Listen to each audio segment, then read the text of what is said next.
COVID-19 has impacted the world in more ways than one.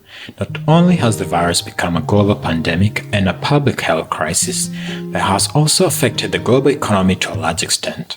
With the entire world shutting down to stop the virus from spreading, people have lost jobs, faced salary reductions, and all major industries in the world such as transportation, service, and even entertainment have seen tons of disruptions.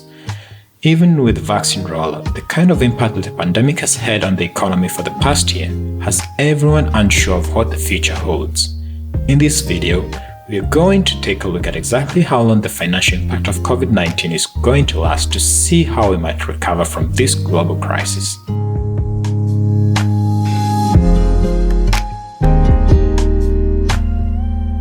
The coronavirus pandemic has reached nearly every country in the world, resulting in countless deaths. The nature of the virus left governments with no other choice but to shut entire countries down to stop the virus from spreading. And as helpful as this has been, there's no denying that it has left national economies and businesses counting their costs, which is exactly why the pandemic has resulted in huge shifts in the stock market, with the FTSE, Dow Jones Industrial Average, and Nikkei all experiencing huge falls as the number of COVID-19 cases grew in the first months of the crisis. And while major of the Asian and UK markets have recovered with increasing vaccine administrations, emerging markets and developing countries did not have the resources to implement large-scale fiscal responses while also trying to keep the healthcare system from collapsing. The most vulnerable economies in the world heavily rely on global trade and tourism to support their economies. And of course, none of this was possible during the pandemic. As a response to fluctuations in the job market, central banks in many countries, including the UK, have slashed interest rates. This means that borrowing has become cheaper, which encourages spending to boost the economy. However, economists believe that this is the only temporary cure, since the chance of the world going into further lockdowns is still extremely likely, and this is of course going to trigger even more market volatility. Developing countries also heavily rely on remittances to keep the economy going.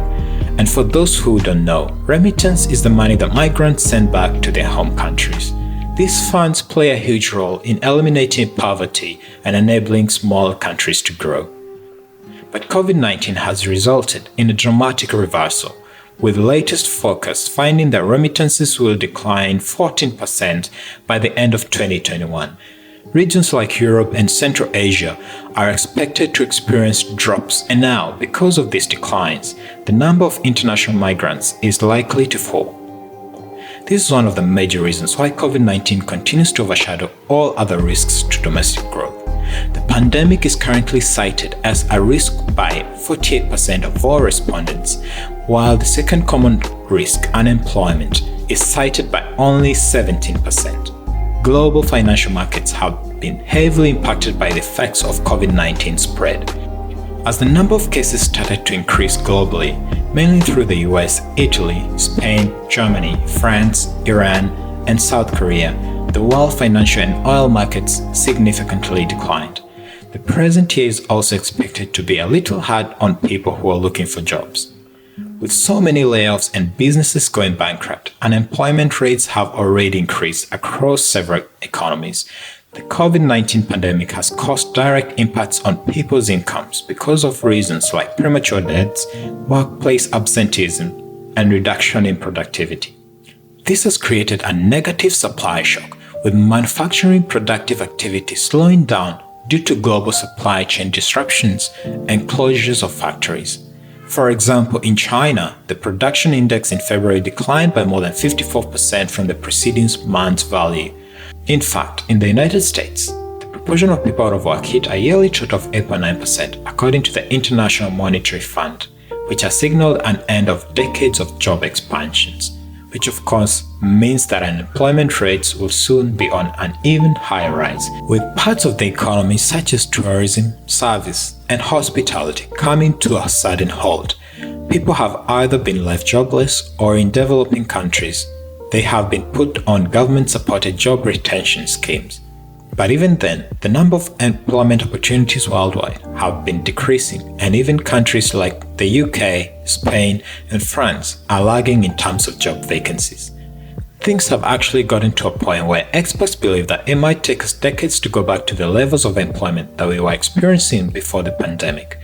All of these factors put human capital at direct risk, where families need to make sacrifices according to impending health risks. Restaurants and bars, travel and transportation, entertainment, and sensitive manufacturing are among the sectors in the US that are the worst affected by the COVID-19 quarantine measures.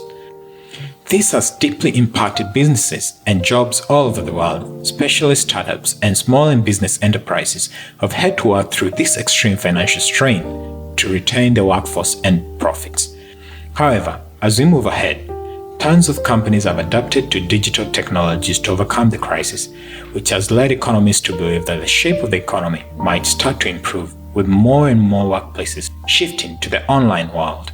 COVID-19 has also had a gendered impact on the economy, where women have lost their jobs more quickly and frequently than men. Moving on from business to healthcare, it's no surprise that countries all over the world have experienced immense pressure on their respective healthcare industries. Even before the crisis began, people in developing countries paid over $500 billion out of their pocket for healthcare. This costly spending causes financial hardship for more than 900 million people and pushes nearly 90 million people into extreme poverty every year, a dynamic almost certainly exacerbated by the pandemic. Now, take these figures and multiply them tenfold in the situation of the pandemic. In developing regions like South Asia, people have been forced into poverty with healthcare spending, which has of course had a huge impact on their lifestyles. The healthcare crisis has also directly affected education. With schools shutting down, the world is currently also facing a learning crisis in the wake of pandemic-related school closures. At the worst stages of the lockdown, more than 160 countries in the world had to shut the doors to their schools, leaving about 1.5 billion students unable to access educational resources. Experts believe that COVID's impact on the education industry is unsure to be felt decades from now, and not just in terms of learning, but also financially. Why? Well, because of the rapid decrease in economic opportunities, combined with learning losses and increases in dropout rates, this generation of students tends to lose an estimated 10 trillion in earnings, or almost 10% of global GDP. Because families are forced to be extremely careful about where they spend money, tons of people have chosen to drop out of schools to make sure that they don't go broke during this health crisis. And experts believe that many students will not be able to return back to school for a long time, at least not until the worst of the pandemic is over and the financial markets have started to recover, increasing job opportunities and overall income rates. Considering all of this, most of the world is currently in the middle of one of the most serious recessions we have ever seen. The IMF estimates that the global economy shrunk by 4.4% in 2020. The organization described the decline as the worst since the Great Depression of the 1930s. This means that the road to recovery for the global economy will definitely be slow and difficult, especially because of the fact that new strains of the virus have once again forced many economies to shut down industries and introduce stricter travel restrictions. Considering all of this, financial impacts as a result of the coronavirus pandemic are expected to last for decades to come. The virus has shaken world economies from their very roots, and it's going to take a long time for countries to recover from all the damage.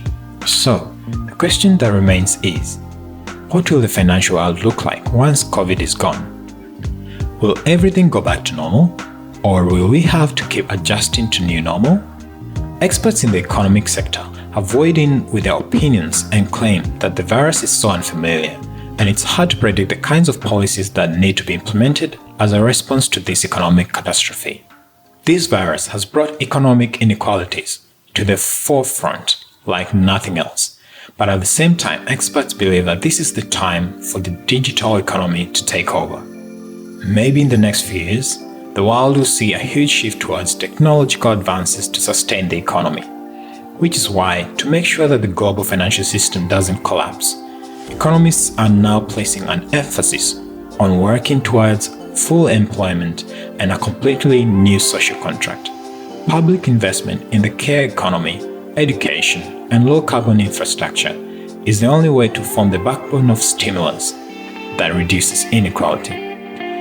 Wage policy, collective bargaining, and labor market regulation can revive demand and income while putting an end to the business model that allows companies to take no responsibility for their workers, reducing them to only numbers. And because COVID-19 is going to leave a lasting impact on our social and economic lives, experts believe that the future of the economy heavily relies on an efficient healthcare system. It is important to invest in the infrastructure necessary to detect future viral outbreaks. This investment is a great way to protect future economies in case immunity to COVID-19 turns out to be temporary. At the same time, tons of companies will have to make a shift towards remote working if they want to continue contributing to the economy. The pandemic crisis has accelerated the pace of digital transformation, with further expansion in e-commerce and increases in the pace of adoption to telemedicine, video conferencing, online teaching, and fintech. And all of this is leading people to believe that there might be hope for future employment opportunities and job expansions. However, at the end of the day, if global economies want to fully recover from the impact of COVID-19, it's important to encourage productivity, innovation, and social capital creation as we start entering a post-COVID world after the vaccination rollout. To make this happen, public sector leaders will have to come together with their own research and perspectives to minimize the financial risk that we have in store for the future. That's all for how long will the financial impact of COVID-19 last. If you like this video and want to see more, make sure you subscribe to our channel and give this video a big thumbs up. See you next time.